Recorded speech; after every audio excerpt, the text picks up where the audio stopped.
Okay, the time is now 3:02. I'd like to call the Community Development Committee to order. And that's customary. Let's bow our heads for moments of meditation, a silent prayer.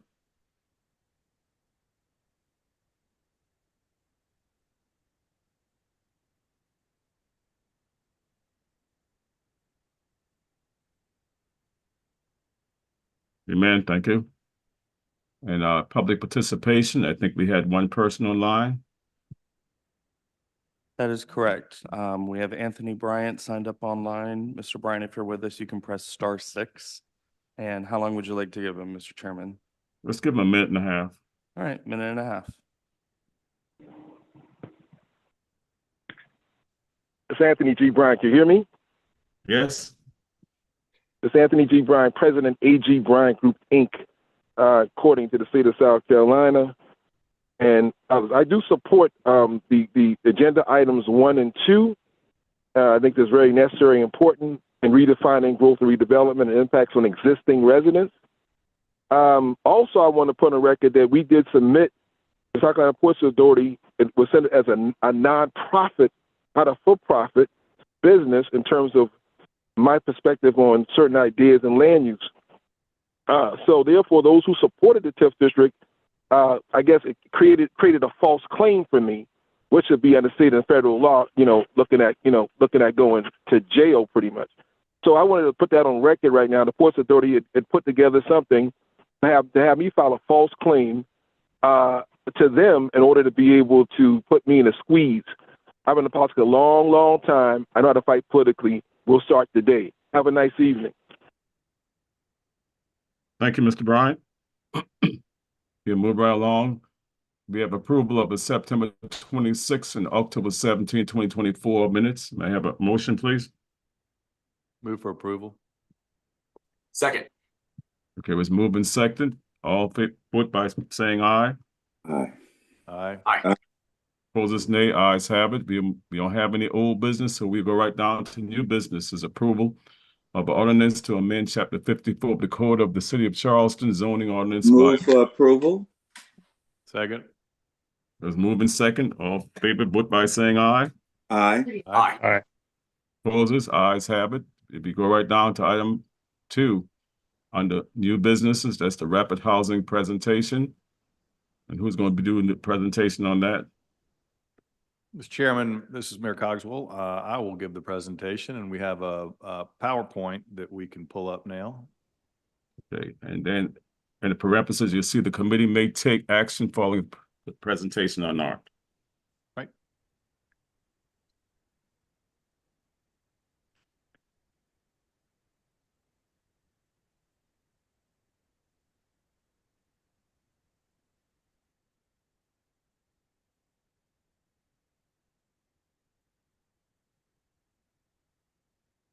All right. So the purpose of this presentation is to walk everybody through the more details on the rapid housing plan, something that was introduced several months ago to City Council as a whole, and then discussed with various government entities across the Tri-County in a public meeting we had, maybe 6 or 8 weeks ago. And the idea now is to see if this committee would recommend approving and moving forward with this plan to full council so that the city of Charleston can hopefully lead the way to what I consider to be a very important initiative. So I'm going to walk through this. Obviously the general idea, the homelessness is growing across the region. We have a lot of different jurisdictions in the Tri-County that makes this difficult to address by just one county or one municipality. So the concept of this rapid housing is pooling resources from the 3 counties and assuming they would participate in some form or fashion, as well as the municipalities across the Tri-County area, to pool resources together into one common initiative for rapid housing that would include wraparound services.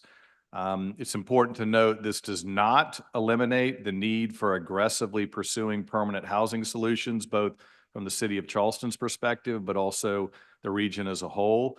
And the current Hope Center, now known as the Tecklenburg Center, supports the general idea of combining resources for this effort, details to be determined. And the ask of this committee is simple, and that is to support moving forward with soliciting the other governing entities to pledge support to this effort and determine how feasible a true regional approach is. And as I said, without the city of Charleston leading the way, I think this effort has, frankly, little chance for success. So I'm asking for your support, and not just support, but hopefully enthusiastic support to really help us lead the charge, being the largest municipality in the area. Just again, how we arrived here, one of the biggest issues on establishing something like this in communities across the country has been finding a location. A lot of people have concerns about having this in their backyard, so to speak. A lot of misconceptions about that, but in the redevelopment or redesign of the municipal operations facility where we took out the parking deck, we were able to, you will recall, save a lot of money, net the city about $5 million, designed a better building, and it left us with a couple of acres behind the Grow Food building. In this case, I don't think you can really see it, but we'll get to that here in a minute. This was the original city ops redirect and design. Again, we discussed this back in September.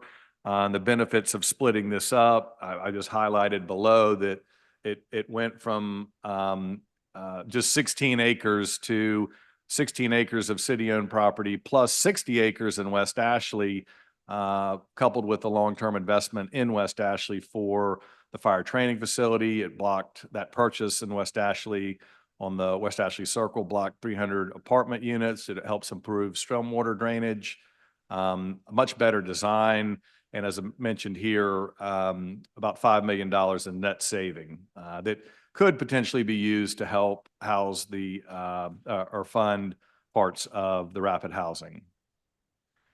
Again, here's just the location, just to refresh everybody's memory of where we are currently under contract to purchase to move fire training. These are some of the design elements.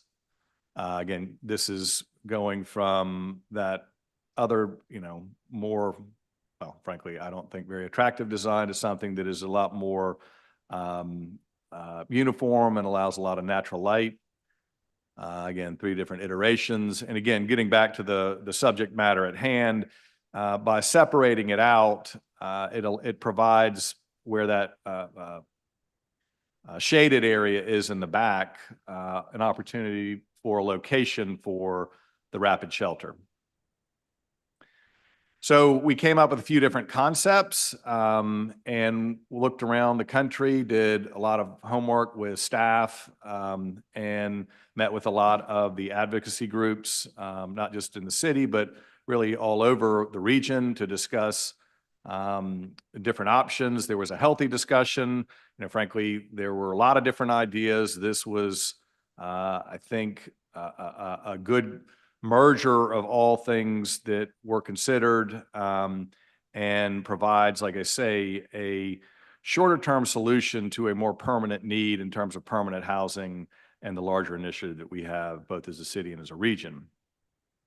So here's the general layout. The city would, as part of the city ops building, though likely via a separate contract, would construct this permanent structure that you see here on the left side of your screen. And then you would have a series of about 118 modular units that would have shared bathroom facilities that you see a few of those, like I think it's for every 8 or 12 or 8 facilities or pods, you would have 1 bathroom. Coupled it with a lot of green space, try to take advantage of the natural canopy that's already existing on the site so that it didn't look like it was just sitting in a large parking lot. So I think that a lot of thought has gone into the design and function of this. And again, this is our own Latasha walking through or demonstrating one of the units that was available for people to take a look at when we gave our presentation to other regional leaders. Here's again a layout of the tentative floor plan. This is somewhat tied to the programming of the Hope Center or Tecklenburg Center as defined now. Tried to match the programming as much as possible with the footprint that we have. And so, this is a little bit of a work in progress. We're certainly open to more thoughts and commentary from the people that are on the ground and would be in the trenches with regards to the operation, but I feel like this is a really good start. Again, here's some visuals. This would not look like a, random metal building. We're looking at building something that would be architecturally significant or detailed, a place that is I think inviting and very functional at the same time. Again, other side profiles, and then again that a closer aerial for what we're talking about, and we'll again circulate this program or presentation to everybody so you can look at some of these details.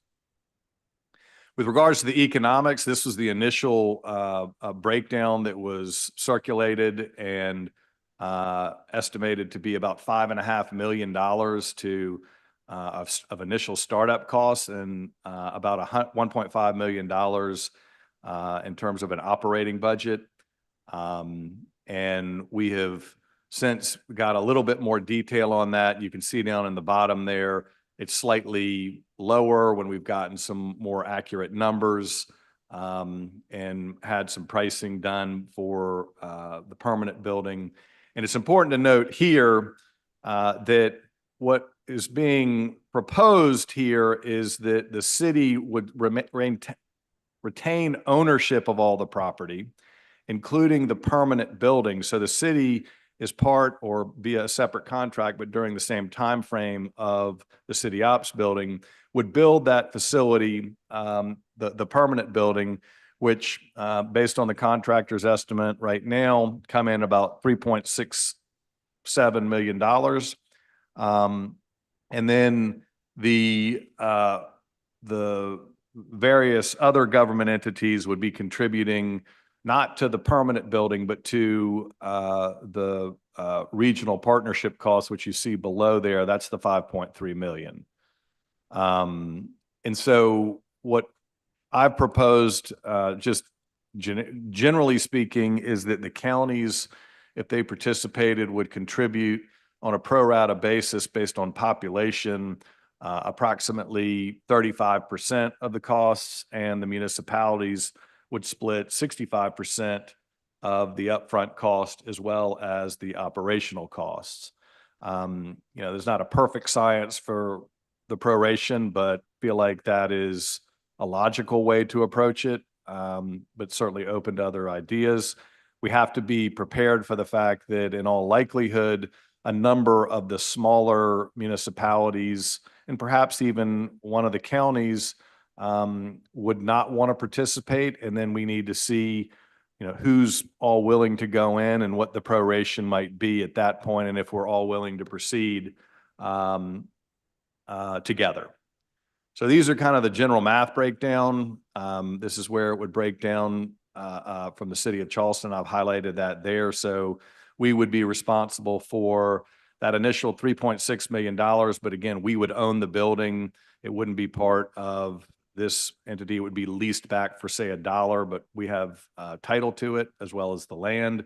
But we allow this, the Tecklenburg Center to operate in it and on it.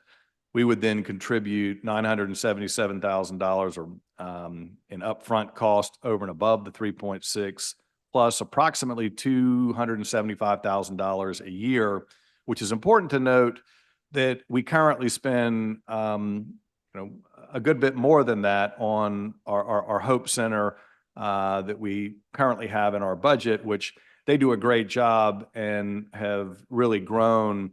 But if we're going to, in my opinion, really address this issue holistically, we really need to take a regional approach. It's just, if the county isn't involved or North Charleston isn't involved, when you work with one homeless population and they can just move to an encampment to a county-owned property or across the municipal boundary, you're really not solving the problem holistically.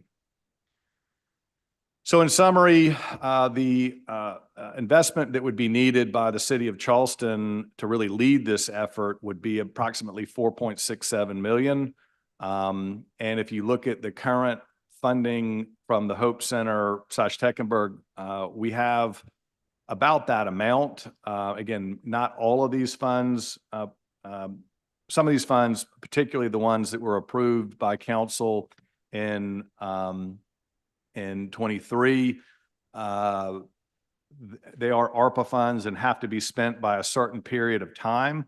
And so there's an urgency to this and some details that would need to be flushed out. But long and short of it is, I do think there is a path to us funding our share that would be relatively painless and would demonstrate a significant commitment from the city of Charleston and with the current Hope Center and their board to moving this forward and soliciting these other government entities to buy in and help. Again, this is the original Hope Center budget that was about $10 million. The current sources that are outlined right now, including the land purchase, are about 5.7. So we're still a little under $5 million short. So again, pivoting to this move would, I think, not only expedite the opening of a more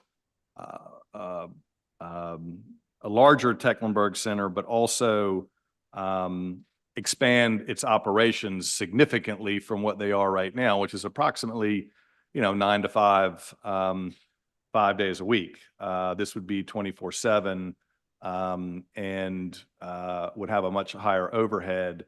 But again, with everybody contributing, makes it a lot more affordable. So again, I'm asking for commitment from this committee to move this to city council to then, if we all approve and want to move forward, or the majority, we would really push this to the other municipalities. And I'd love any help that anybody would be willing to give to lean on folks to get them to back it.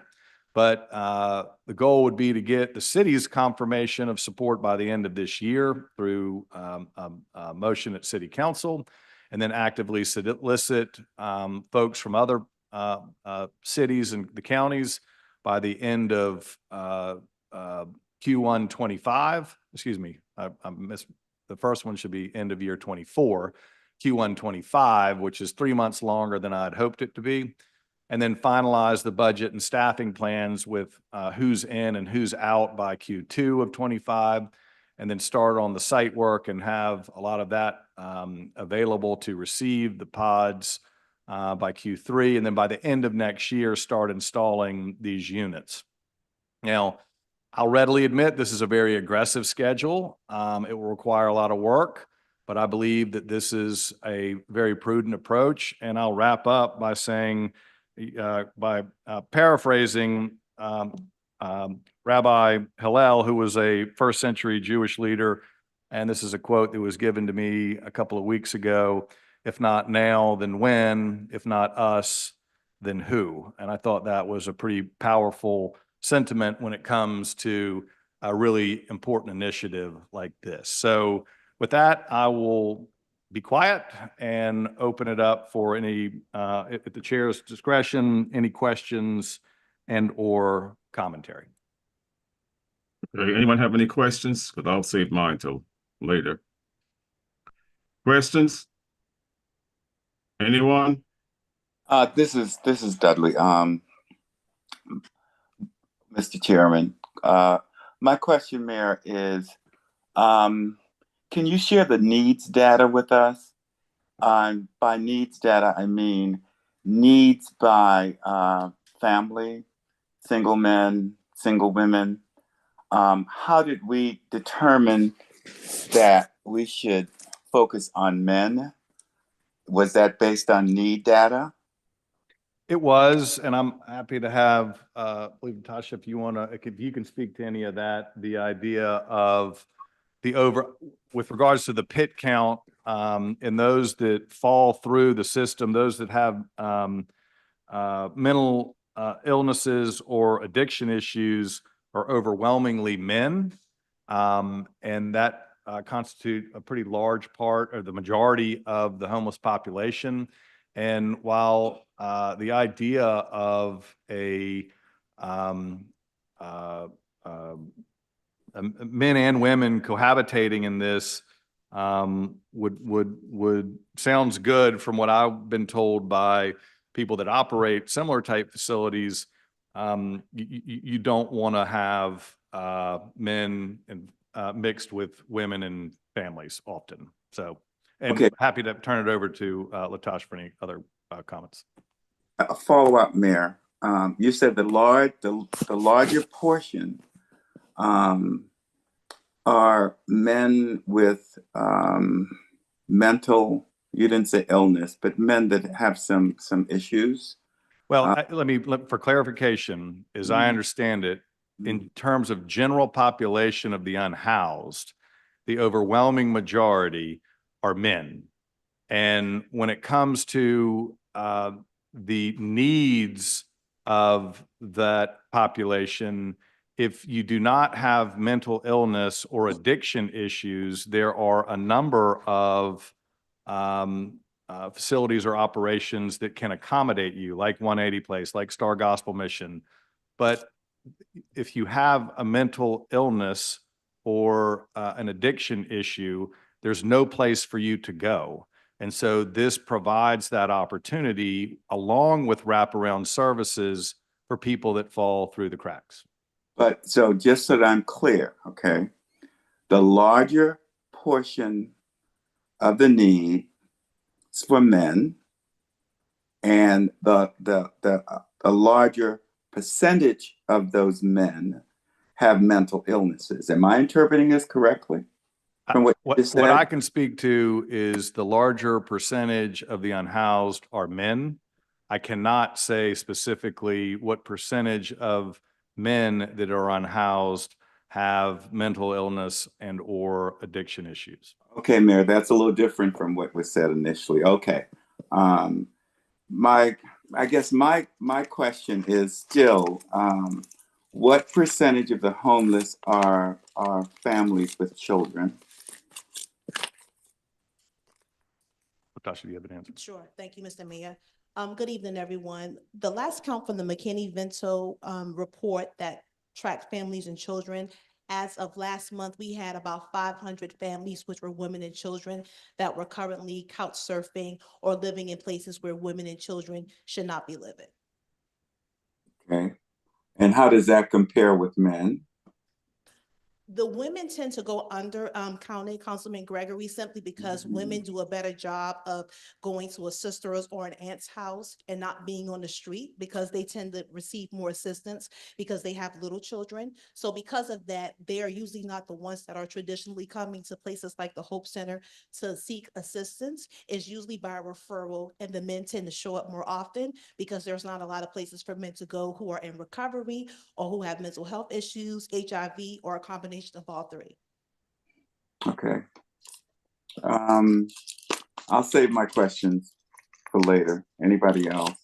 Okay, Councilwoman Parker, I think I saw your hands up. Yes, thank you.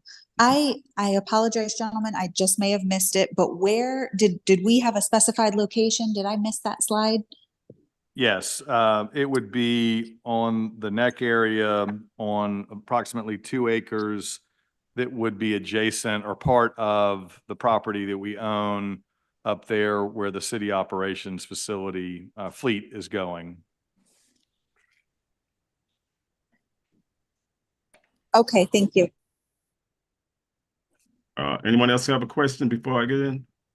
I have another then. Okay, Councilman Gregory? Yeah, Mayor, we've been working on this for a while. Yeah. Have we gotten any preliminary buy-ins from other municipalities, including the county? We have not gotten, well, I have spoken with Mayor Burgess, Mayor Touchberry, and Mayor Haney, and they support the idea of this. I mean, of course, they've got to get their council to approve it, and, you know, details in this case matter. In terms of the county, we have not gotten any feedback, but none has really been, I've sent them a request to consider it, with the understanding that we too at the city of Charleston would be considering it.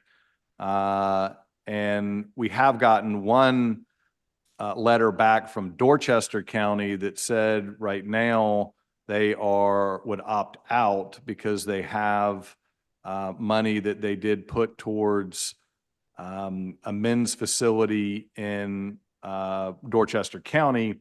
The issue there, and I'd have to look into it in a little bit more detail, but I'm not giving up hope on them just yet because again, that facility, I believe, and I may be wrong on this, but I believe is a religious-based facility that has restrictions on who can go there. Again, this is for folks that have mental illnesses and or addiction issues, which really are, to me, are one and the same, that would allow services to be there. And I suspect that Dorchester County, Berkeley County, and Charleston County are paying a significantly more larger amount of money trying to address this issue on their own than they would if we were to come together as a region. Right. Anyone else have any? So the answer is we have no official buy-in from any jurisdiction. Buy-in meaning ideas or thoughts related to No, it? buy-in meaning we're gonna do it. No, because I've made it very clear that I think that if the city of Charleston is going to, in essence, be the host of this, we should be the first to say yes or no. If the city of Charleston and this council is not in favor of it, then I think it's probably dead on the vine, and we'll just go back to trying to do this piecemeal municipality by municipality, which is, I would say, argue is not a very effective way, however well intended. Mayor, in your presentation, you did say that you guys went through several different ideas to come up with this one. Can you sort of give us a little background on some of the other ideas that got us to this point? Sure. I mean, we met with a number of different advocacy groups. We went and toured other facilities. We, met with different shelter providers. This is not only myself, but largely the community development staff. And so this was not done by any shape or form in a vacuum. I would say that broadly speaking, there has been a lot of support for this effort and this idea. As I mentioned in my presentation, there are plenty of folks who have had different ideas and thoughts, like, for example, really wanting to have a facility for women and children, because that is a very real need. But again, as I understand it, based on expert opinion that's far more knowledgeable than my own, cohabitating men and women, especially ones that may have mental health issues, is not a wise move. So that's how we've evolved to the plan that we have, which is still a work in progress, mind you. I mean, there's still some wood to chop on it. You're seeing watercolors, not fine detail. But if we're not going to come together as a region with the idea, then not really worth pursuing those details if it's just going to die on the vine. One example that you do use specifically is Columbia. Can you give us some background on the pros and cons that Columbia has articulated with respect to their program? Sure. Community development teams went up there, toured it. There has been a lot of successes with Columbia, but there have been a lot of failures with Columbia. In part, one of the biggest challenges that Columbia has is that it's just city alone led initiative. The county's not involved with it. And so it has more success than it has failure, but it's not nearly as successful as it could be. The one thing I will say, however, about it that is very relevant is that the effort that they went through and the relatively low cost associated with setting it up to try something, because what they were doing wasn't working, did provide enough proof of concept that it convinced the state legislature to fund, I believe it was $22 million towards their efforts in providing more permanent housing for the same population of the unhoused. So in that sense, I would say the Columbia effort has been a resounding success because it resulted in significant funding. But and what I'm reading is something a little different about the success and failure of that. But where I'm headed to, and I think we keep talking about mental illness. Who is lobbying the state to stop letting the mentally ill out on the street, which is causing the unhoused?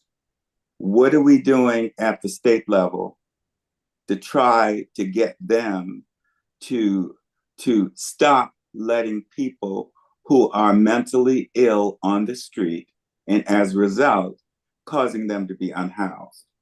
And this isn't something that's new, okay, in terms of the issue with regard to homelessness. When I ran the homeless programs for the state, that was always the major issue. Letting folks out that should not be out is exacerbating the unhoused problem across the state. And to follow up, most recently, it appears as though North Charleston is trying to do a focus on homeless vets by acquiring, I think, a vacant hotel to do that, which is another approach that many jurisdictions do, not just for vets. So my last question is, what percentage also of the unhoused population are vets? I do not have that information. I don't know, Latasha, do you have any of that information? Percentage of unhoused or veterans? Right. We can get that information for you. Okay, because a lot of times it's pretty sizable. Okay, I'll be quiet. I have several more questions, but let somebody else get a chance. Anyone else have any questions? Councilman Parker. Councilman Parker? I'll get in this. Thank you, Mr. Chairman. Do we have any data from the Hope Center? I mean, a lot of city resources have been put towards the Hope Center. Do we have any data from there? I kind of, pivoting off of Councilmember Gregory's question. How are these wraparound services? Are we being successful? Do we have any data surrounding that and on what we've been offering, and is that helping? And is this, is this solution, how are those services compared to this solution? Sure, I've asked Latasha to come up.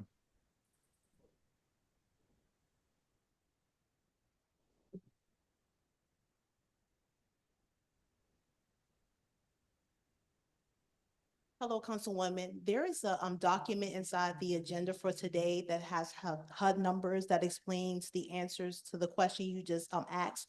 But generally speaking, the Hope Center provides on-site case management services. We have a service partner agreement with the Department of Mental Health. They come to the Hope Center twice a week, as well as meet with our street outreach workers in order to address the unhoused that have mental health issues. On a quarterly basis, we meet with some of the HIV testing agencies to provide on-site HIV testing. We're the only place on the peninsula that provides a hot breakfast 3 days a week. For families that are at risk of becoming homeless, we provide emergency rental assistance, hotel assistance, security deposits, and anything that will make homelessness a rare and brief non-recurring issue. I can get some information together specifically for the Hope Center and share it, and I hope that they answered some of your questions. Yeah, absolutely. Thank you. I just think it would certainly be helpful, again, just to maybe see some of that data. Who's coming in the doors? Who are we serving? What community needs may, what are we seeing? Is it this type of shelter that's needed? Is it other wraparound services? I would really appreciate getting some additional data from our Hope Center. Okay, thank you. Councilman McBride, I see your hands up. Yeah, thanks. So just kind of similar comment. I feel like in a way, this is a little, I mean, from our perspective, from the portion of this that we've seen, this seems like a piece to a larger puzzle.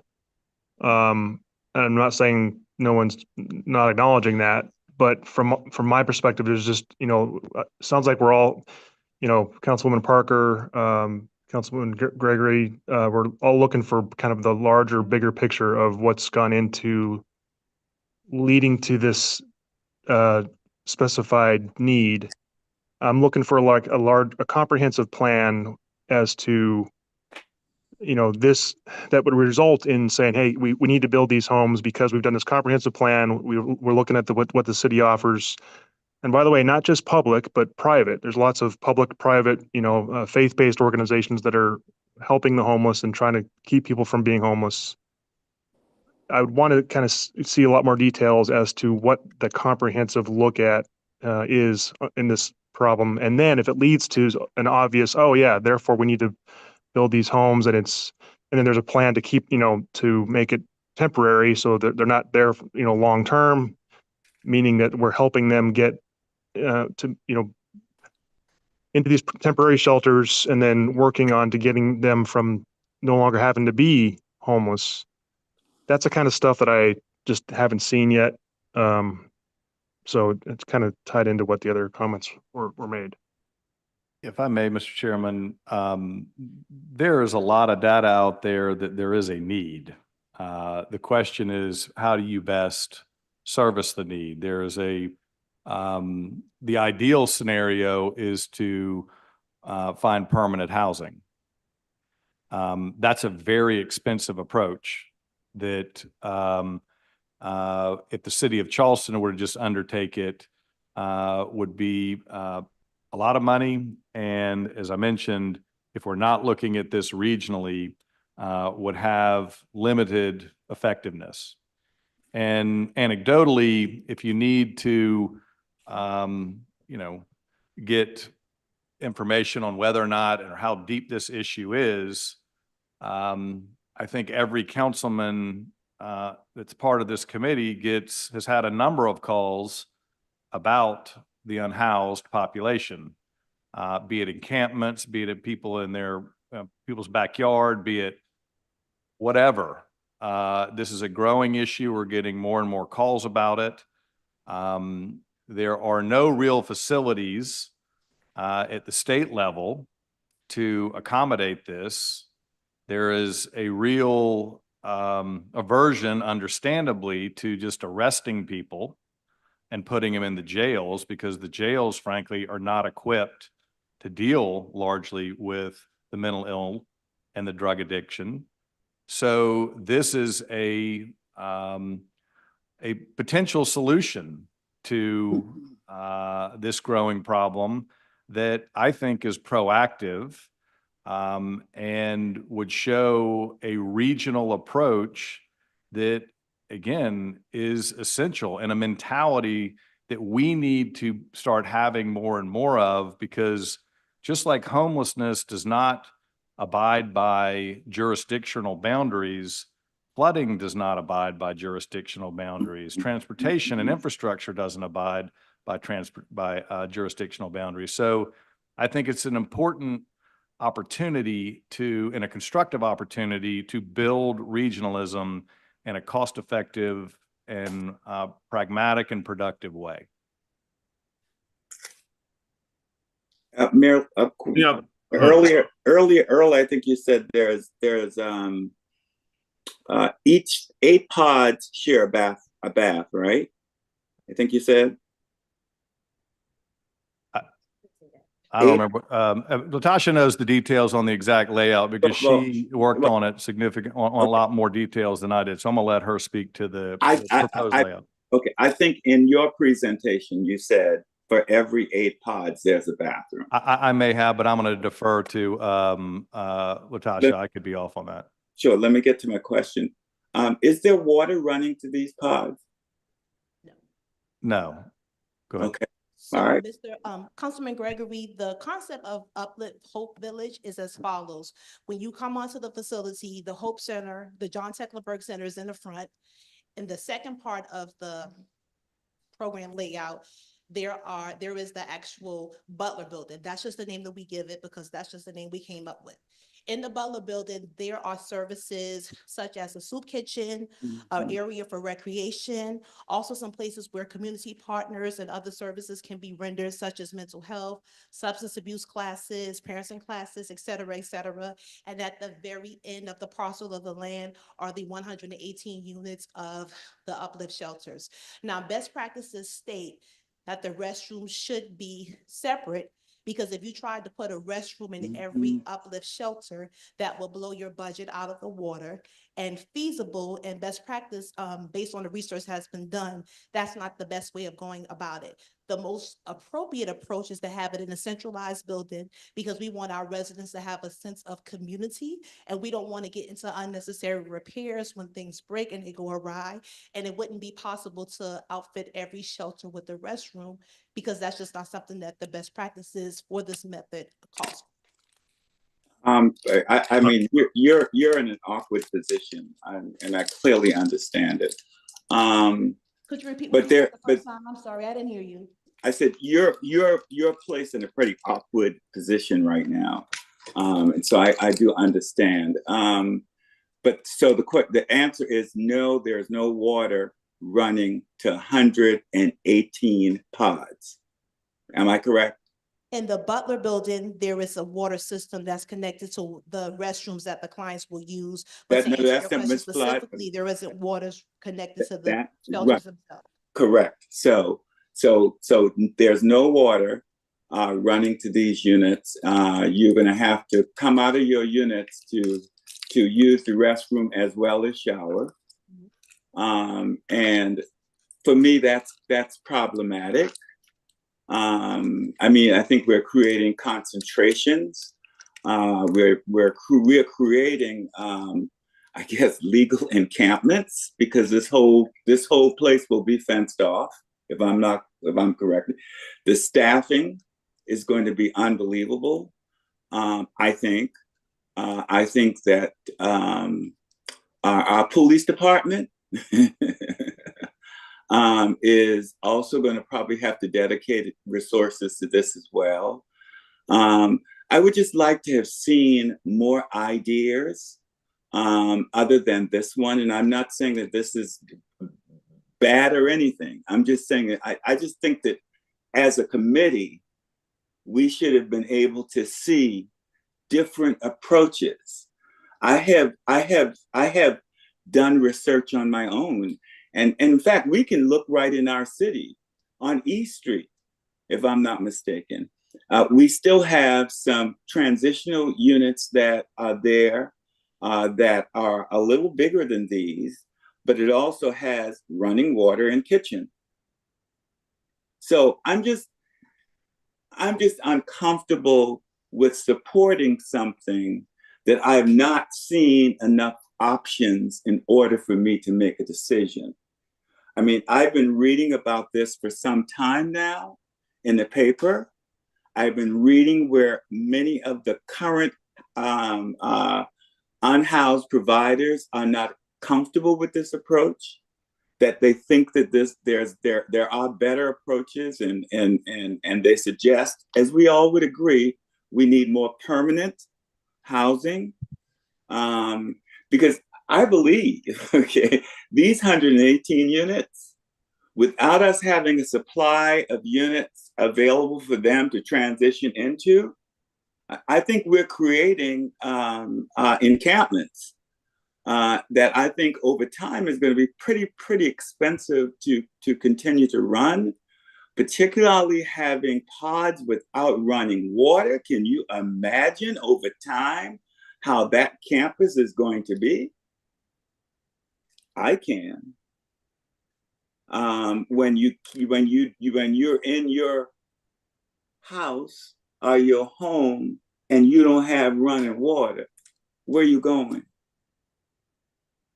Just throwing these issues out there. I'm not that comfortable with this approach, and I'd like to see, before we take a position, other approaches, because I've seen many small cottages, okay, that are being done in other parts of the country to house the unhoused. What are these pods costing us? $8,000-9,000 each? So, Councilmember Gregory, thank you for your comments. To uplift these 118, it's approximately $1.7 million to provide the shelter.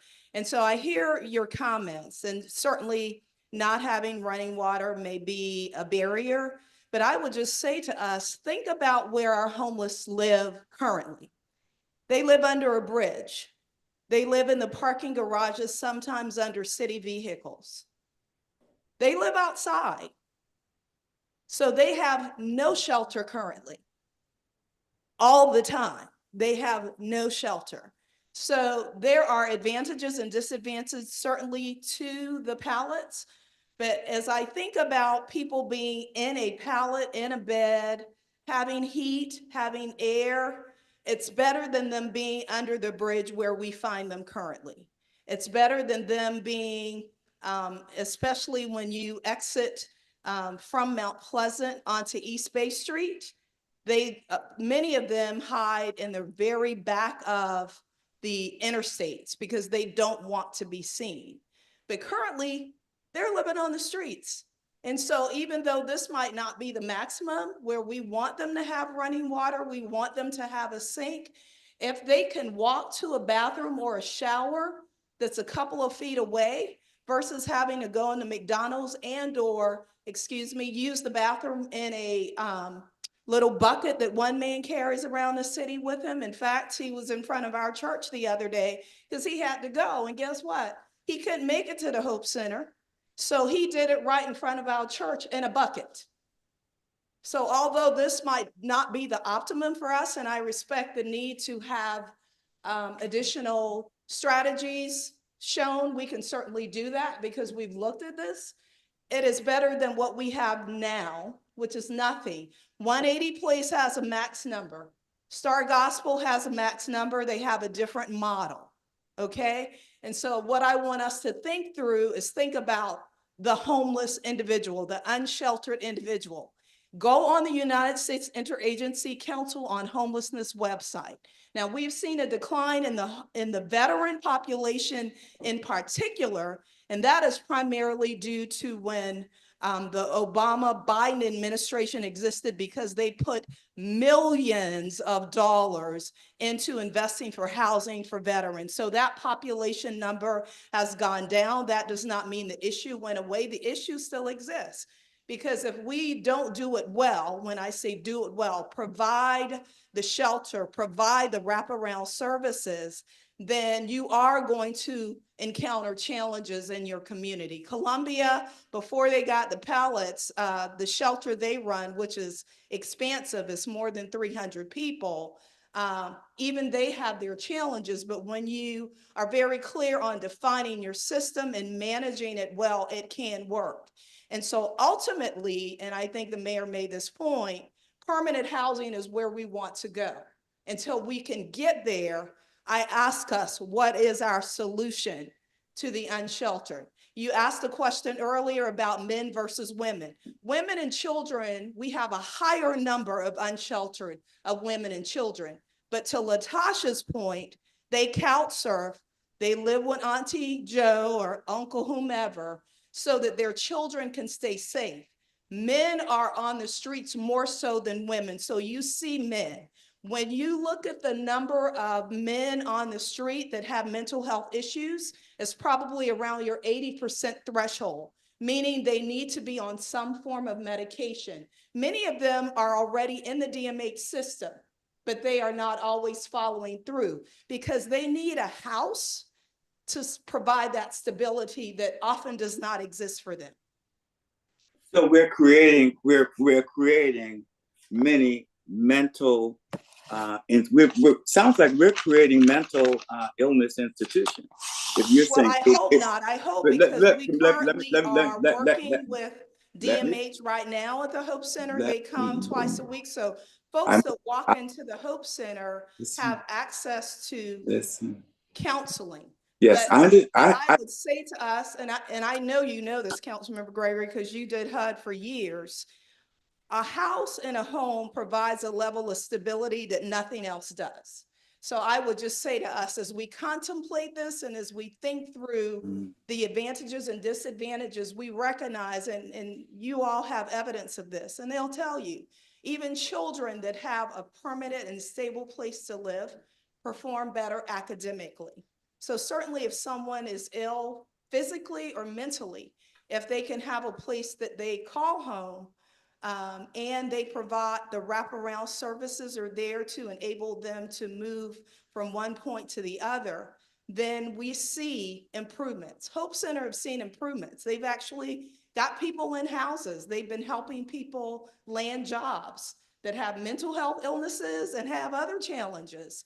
But we have literally, in the last 2 weeks, helped 3 different men find jobs, one for $22 an hour. We were quite excited for him at MUSC, one at Walmart. These are homeless people, but at the end of the day, we think if we're trying to help them improve their lives, how best to do this?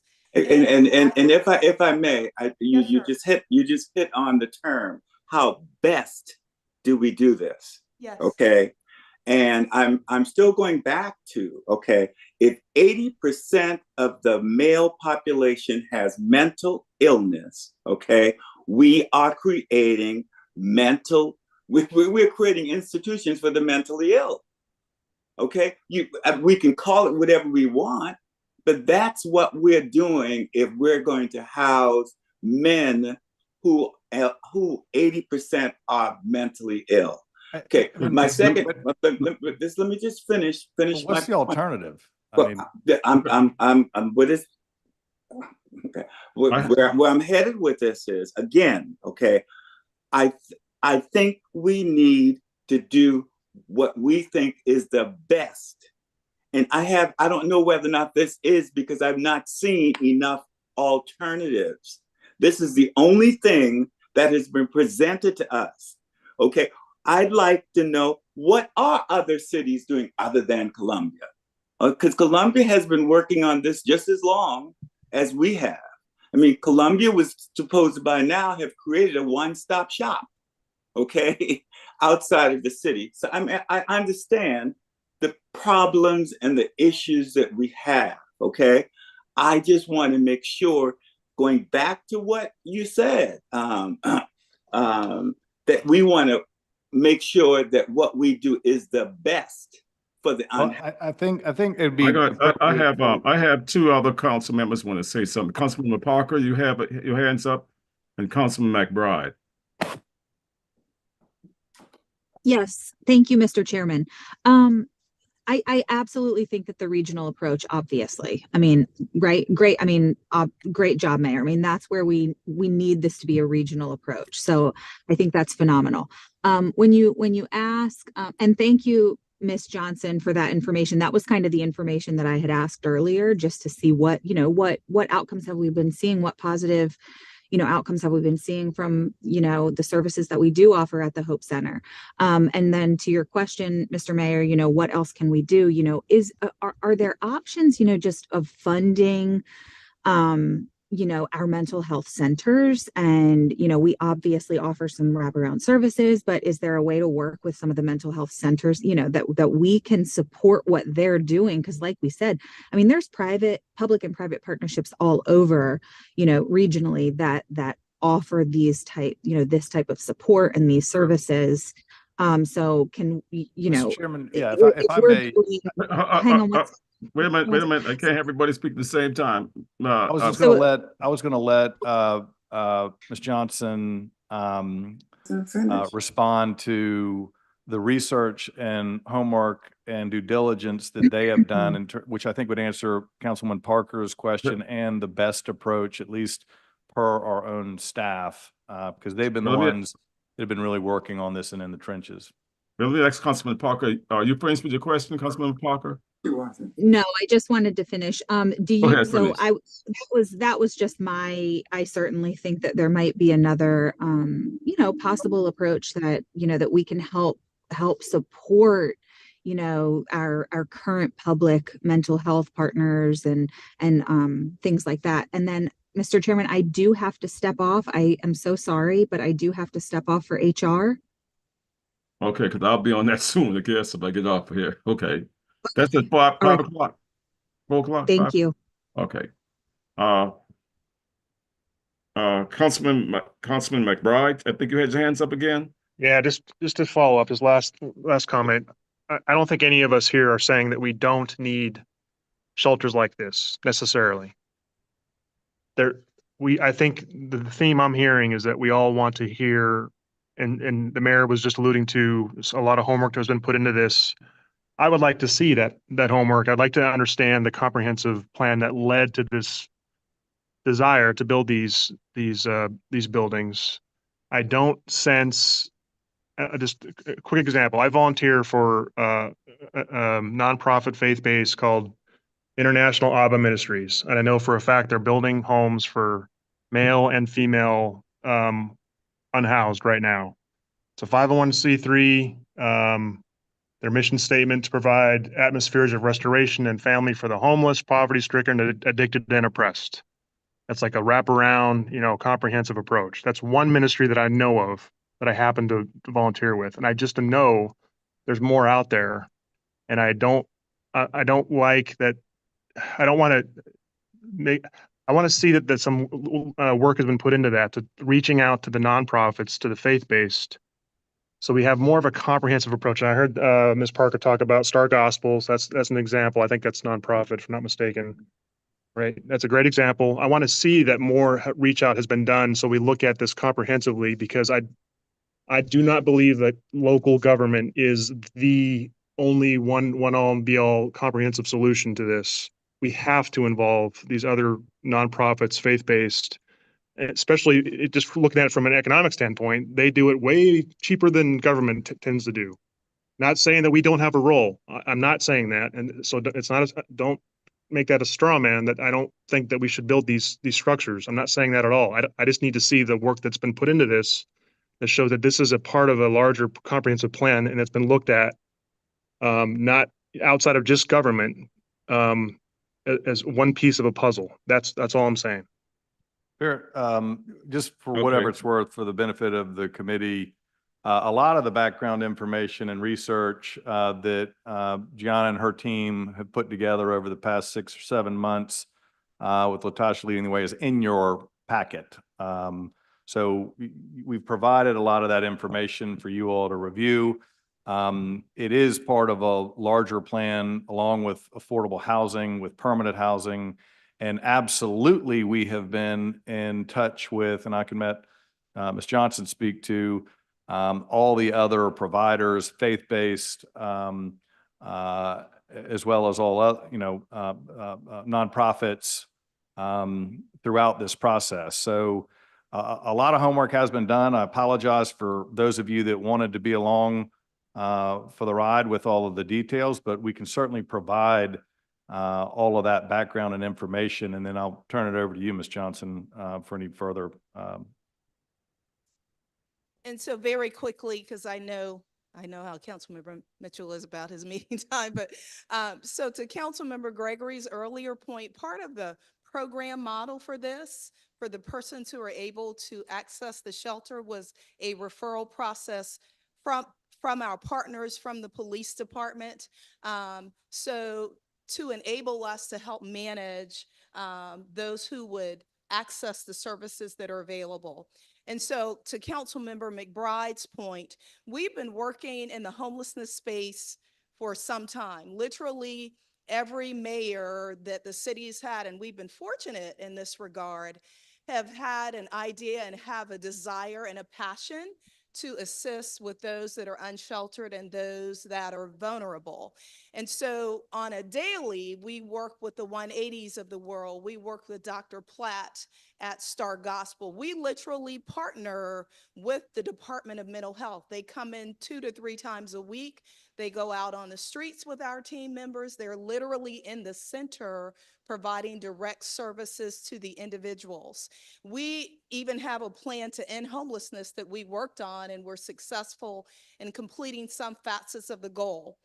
We look at data on a constant basis because we recognize that that is what helps to inform those who are funding these efforts to ensure that for the long term we're seeing changes. And we are seeing changes, as I mentioned to you earlier, in the veteran population in particular. They saw where the number of unsheltered men who were veterans was decreased. And part of that decrease came from the fact that there was a level of services, wraparound services, as well as housing that has been provided to these individuals.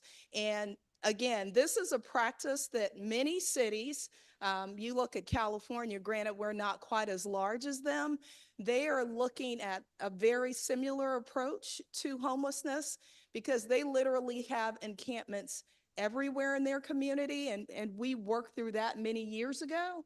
And so oftentimes, if you can provide the stability that even this temporary shelter provides, it enables the individual, once receiving the services from the various partners, Councilmember McBride, that you mentioned and alluded to, can actually see some long-term success. And we have a plethora of partners, and whether you all know it or not, because some of you are new to council, the city has literally provided funding to 180 Place for the last 20 years. Councilmember Gregory mentioned the E-House that was on E Street. That was specifically for women and children transitioning from homelessness to permanent rental housing. And right now, you have literally funded an organization, Neighbors Together, to help provide that long-term rental housing. So they are working with the landlords to say, can you give me 20 of your units? So when folks are transitioning from homelessness or transitioning out of these pallets, we're now working with landlords to say, can we permanently get these people housed? And so that is literally called a continuum of care, a continuum of housing, where we're taking these folks, providing temporary shelter, a roof over their heads, until they can get into the permanent rental housing. And maybe it doesn't check all of the boxes. I don't know what solution does, other than if the city wants to put 15 or 20 million towards buying a hotel, like they did in New York. They took almost all of their ARPA funds, bought a hotel. It was 15 million, and then brought all of the services there. Those are some of the other practices we've seen. Glad to provide the additional information as needed, but we know ultimately what will solve homelessness is permanent housing, which we are doing on a daily basis. Thank you. Thank you. Councilman Pell. Thank you, everyone. And I just wanted to say this really quick. The Hope Center is doing great work. If you want to see how we are interacting with the unhoused on a daily basis with any of our services, I welcome you to come and volunteer or just take a peek Monday through Wednesday beginning at 8 a.m. I'm happy to talk with anyone and answer any additional questions about the services. And you can also speak with our clients one-on-one to get their perspective on how we can better serve them. Thank you. Councilman Pell, I tell you had the hands up. Yes, sir. Thank you, Mr. Chairman. I just want to take a moment and say how great it is that the city of Charleston is even having this discussion. Okay, most municipalities, this isn't even on their radar. This is somebody else's problem. The fact that we are trying to address this extremely complicated problem is noteworthy, and I think that ought to not go unmentioned, and we ought to thank our staff and everybody that has brought this forward for their efforts in attacking this. The fact that we're having a discussion amongst colleagues about how best to address this issue is wonderful. I mean, just sit and think about how many jurisdictions, and I'm not naming any names, this doesn't even cross their radar. So I think let's not lose sight of the fact that just like in the affordable housing space where the city of Charleston is leading and has led for many, many years, this is an opportunity for us to lead as well. I am by no means an expert in this area, but this seems like a very well thought out attempt to get our arms around this very complicated issue. It's a shame that it's sort of fallen on local governments to tackle this, as the cause of this issue is certainly not entirely of our making, or even mostly of our making.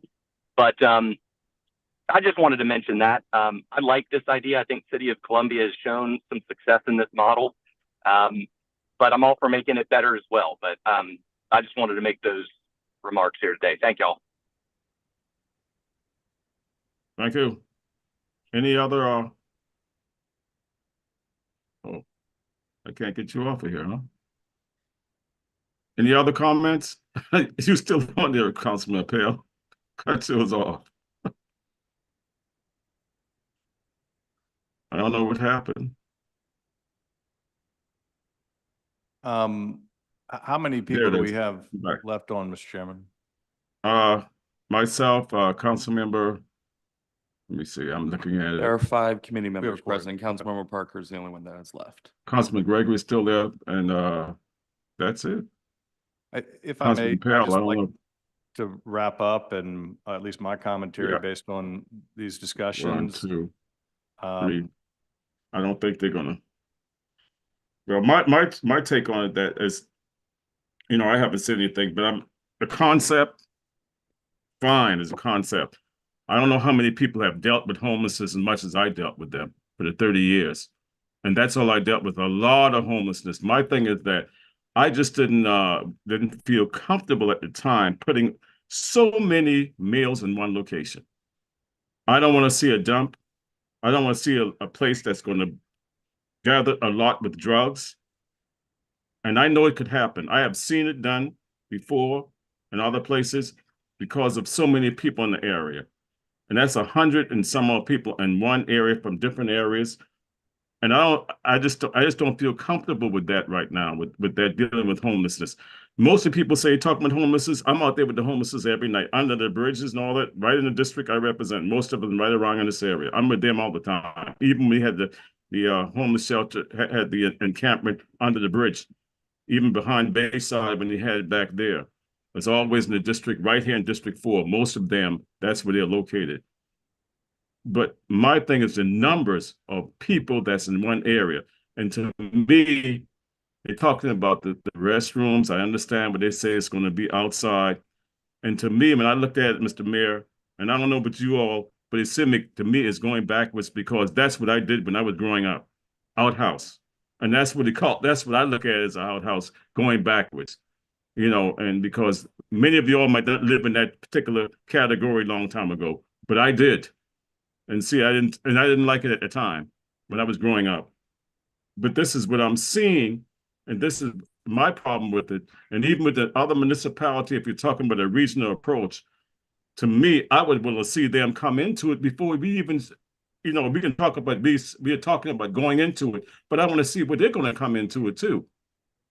Because we haven't heard that yet. They're thinking about it, but they haven't made a specific that they want to participate into it or not. And see, this is what I want to see. I don't want to see, we don't want to say Charleston is always be the leading city. I understand that. We're always going to be the leading city.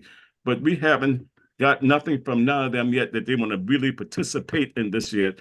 And this is what I wanted. This is what I wanted to see. Even with that, but the 100 people in one location was my problem. Was a big dilemma to me. To me, it's too large area. It was a fencing area, and it just does something to me to see something like that again in this time of day. And that was my problem with this approach. I mean, it's a wonderful approach that you're trying to do, but I had that problem with that, and I can't. In my mind, I still can't throw it off right now with 100 males in one location. You know, it's too large for me with 100 males, and trying to find them permanent housing in a short period of time, in 3 months, 4 months, or whatever the case may be. You very seldom find permanent housing for single males in the city of Charleston, North Charleston, Somerville, any place. I dealt with that, Mr. Mayor, for 30 years. You don't find single house. I was trying my best to do that with single individuals, single males. It's very, very hard. And I don't want to see them, but we do this. And once their time is up, they're back out in the streets. So where are they going to go? We don't have permanent housing for single males like that around here. It's very hard. And that's just my dilemma on it. The concept, I love it to death, to do something with the homeless, because need to be something done with it. But it's too. The numbers, I'm just looking at the numbers, and where are they going to go when that time, when we already did the counseling with them and have the mental illness with them, checking out this for them, where are they going to go in that period of time with permanent housing? That was my dilemma. That's what I have to say. And I respect that, and you know, your experience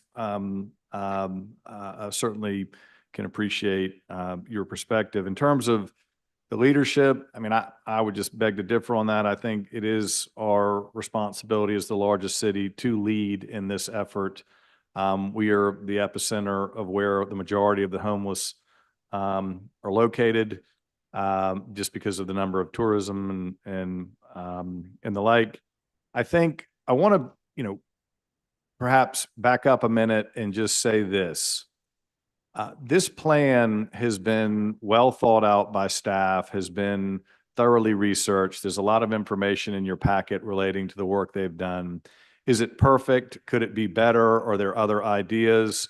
Absolutely. And, you know, what are those ideas? This is a work in progress. Mr. Councilman Mitchell, Mr. Chairman, you make the point, for example, that 118 men in one location might be too much. So the opportunity that this type of project provides with these pods or these units is we could start with 40 and see how it goes. And we'll probably learn a lot of lessons. And then as need comes up, we could add more. So, you know, there's flexibility in this plan. There's a lot of opportunity to hone it, to improve it, to tweak it, but to not do anything and just wait on somebody else to do it, I think is the wrong approach and sends a really bad message to the community that this is somebody else's problem and we'll consider it when somebody else comes up with an idea. Oh, no, Mr. Mayor, I applaud you for that. I'm not saying that it's not something that needs to be done. That's not what I'm saying at all. I'm just saying that the numbers, I don't want to see it turn into something that we will regret later. So far as nobody does. I agree with that. And so when being with a whole bunch of males in one location from different areas, and I have seen this done before, and they don't get along that way in different areas. And I don't want to see that comes and we have a big mob looking at us at the city of Charleston. Look what they've done. You look at, they got a mess up there going on. You got a lot of drugs going on. You got a lot of this, you got a lot of that going on. So I said that the numbers was too much for me when I was looking at it with 100 males. And I know what 100 people can get together when you have males from different areas and different aspects and mental illness and all this kind of things together. I know what it can end up being. Being out here and the type of person I am, being out here, I can see it every day. And that's what I'm saying, that more so than people just doing numbers and saying, we're getting this information from that place. I'm out in the streets getting my numbers and being out there every day with them, not just getting numbers that way. Reality is what I'm looking at mostly. And that's what I'm saying. But I applaud it because I know something needed to be done. We've been working on this a long time. We have to get somewhere and get something done. But the numbers of the 110 or 100, over 100 people in one location, that really kind of got to me.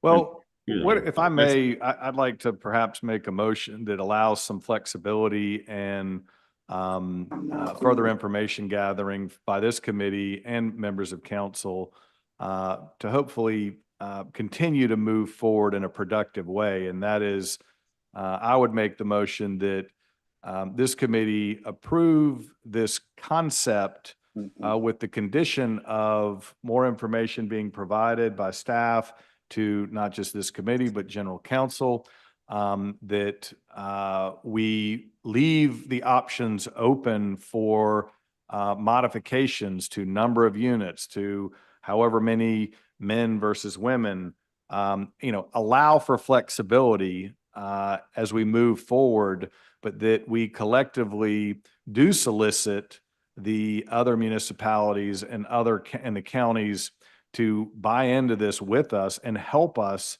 hone in on a local solution to a national problem, and not just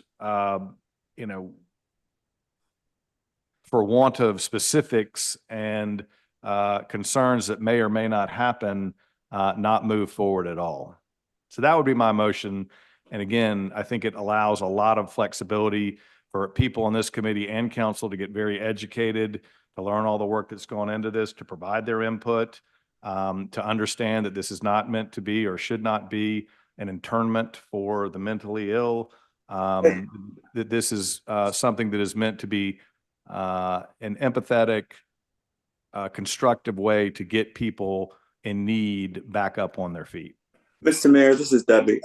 I think it's well intentioned, and I do think that we need to do what we can for the unhoused.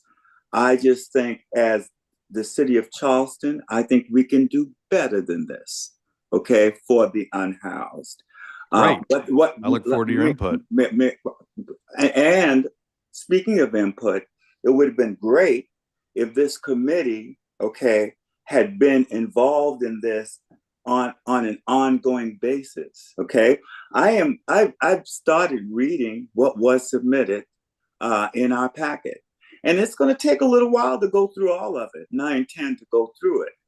I just want to make sure that what we do, okay, is the best and it reflects this city. I just don't know whether or not this does. It's very problematic for me, for us to create pods, okay, without running water, when even jails got running water. Right. Okay. I think we're saying the same thing. I do. Well, I'm not sure we are. Well, we Okay. want the best, and we want the best idea, and we want to work collaboratively on it. Well, just give me enough time. I'll give this committee enough time, okay, to go through the packet that was submitted to us, okay, so that we can really make informed decisions. Because right now, I don't know all the different alternatives. I don't know the cost benefit. I don't know if we were to at least put a sink in there, what additional cost it would be. I don't know enough, okay, about why we're choosing this particular approach over another, or even what another would be. I'm just not accustomed to voting on things where I don't feel as though I'm properly informed. Well, Well, if I may, we there's could have a week. There's a before- motion. Yeah. I'll second the motion. Okay. The motion was, but the mayor was, that we would give, more time and look at it and send it to council by just looking at to see what other arrangement can be made, and if we can, not looking at the 100 units, but seeing if a way that we can kind of reduce it if we want to or not. That's really what it is all about. Well, if I may, Mr. Chairman, just to clarify my motion, it is to move forward with the majority support of this committee, if it so pleases, on the vote to go to council. And with the clear understanding that this is a work in progress, that this plan has flexibility. But we want to send a message to the community that we are in support of doing something, of honing it with best practices, with the thought and expertise of this committee and council, into something that would be something that we can all agree on. And again, we believe that this has a lot of flexibility built into it. So that would be my motion, as I originally stated. Let me ask something, Mr. Mayor. Would this come back to the CD committee, or would go just to council if the council hash it out before the other information is given what they're asking for? The idea of this would go to council after this for a larger discussion with the whole council. And then the idea, I mean, we're not committing to any funds, we're not committing to anything just yet, but this is sending a signal to the other municipalities that we plan on moving forward and leading the way, and we hope that they come. Now, if nobody else comes behind us, if we're the only ones charging up the hill with nobody behind us, well, that's going to be a real problem, because this is not something I would be in support of taking on by ourselves and providing a regional rapid housing shelter for the Tri-County without anyone else participating. So it's going to be important to get their support. So there's a lot of more time and opportunity to hone this in and to get everybody's input in detail and to educate people on all the best practice, and for people to educate themselves on all the best practices. And certainly open to ideas and suggestions of this council and this committee. But, there are people that are out on the street now, and we can keep kicking this can down the road. And it's certainly not helping them day in and day out. The further we delay for trying to find the perfection when we should be focusing on the good. Okay, yeah.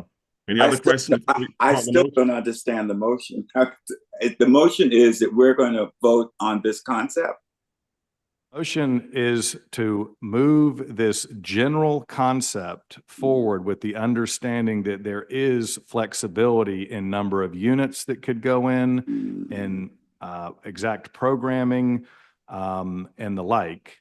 But to move it forward through this committee to council for a further discussion on general concepts, and to then solicit, that would allow us to solicit the other municipalities and government entities to contribute, because if we don't give it a vote of confidence, nobody else will. Okay, you all have heard the motion.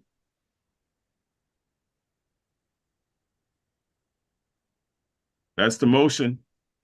All in favor? Aye. Aye. Nay. Nay. Ms. Parker is not here. I'll abstain, so the motion is 2-2. So the motion fails. The motion fails. Yeah, motion fails. Okay. But if anything else we don't have anything else on the agenda, anything else to come before the committee before we adjourn? Nope. Okay, meeting's adjourned. Thank you.